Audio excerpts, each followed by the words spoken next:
What's up everyone, it's Megalon, and in today's video I'll be covering formation and tactics. So let's get started. Doesn't matter what jersey color because we won't be actually playing the game. Let's head into team management. So for today's video we're not going to be focusing on player selection, so we're going to skip on over to the formations tab. As you can see, Liverpool currently has a 4-3-3 false 9 formation setup.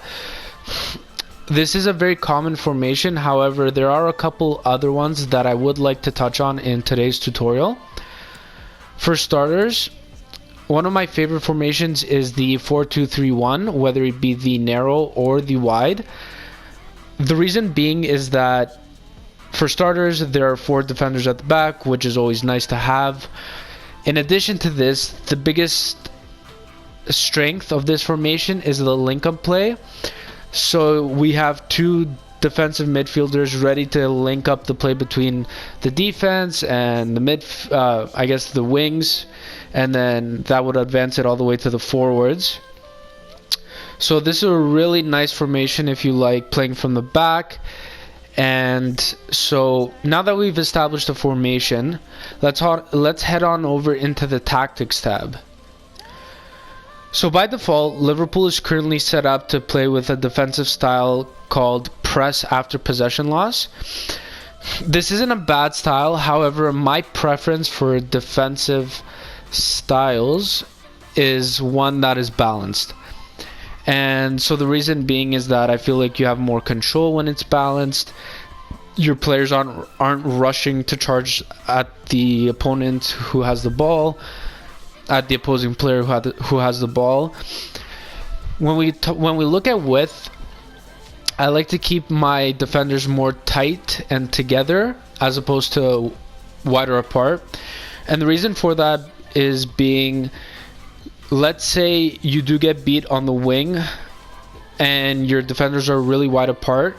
The opposing team's offensive players or their forwards, their midfielders can come streaking in down the middle. And so I prefer that even if I get beat on the wing, at least my defenders, my center backs will be tight knit and close together, ready to take or clear away any crosses in the box.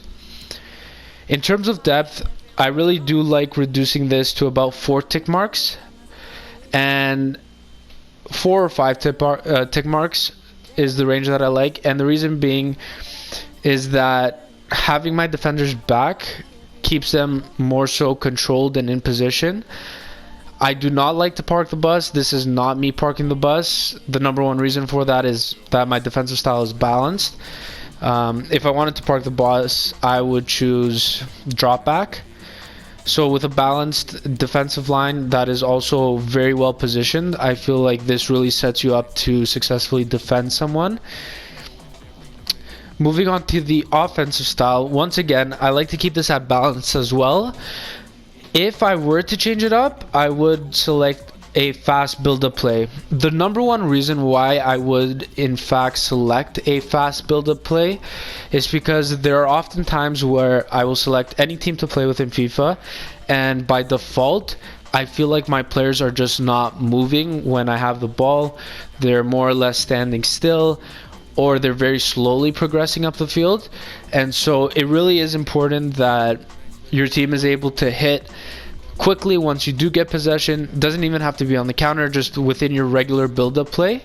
It's really important to keep your opponent on his toes, and if your players are going too slow, then your opponent is going to feel comfortable and is always going to have time to set up. So in terms of width, again, I like to keep this balanced, so maybe 5 or 6 tick marks.